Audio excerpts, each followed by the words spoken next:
Assalamualaikum warahmatullahi wabarakatuh. Tepangkeun wasta abdi Arsilia Nuranisa, abdi di kelas 11 IPS 1. Di dieu abdi bade medarkeun anu ngeunaan luntuna tata krama Sunda di zaman kiwari. Alhamdulillah urang tiasa ngalaksanakeun tugas biantara basa Sunda ieu keur keadaan sehat walafiat. Hadirin anu kusim kuring dipika hormat. Abdi di dieu bade medarkeun ngeunaan luntuna tata krama Sunda di zaman kiwari.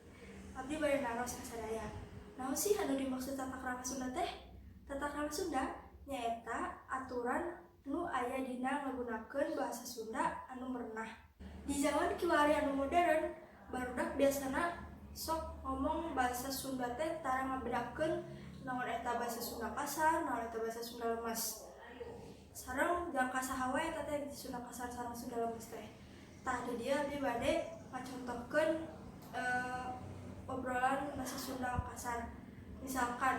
Misalna aya kolot ngegeruan budakna, takuna budak eta teh ngagunakeun bahasa Sunda anu lemes ulah anu kasar. Sabab bahasa Sunda kasar teh digunakeunna kudu ka sapantareun atawa nya geus akrab jiga babaturan gitu.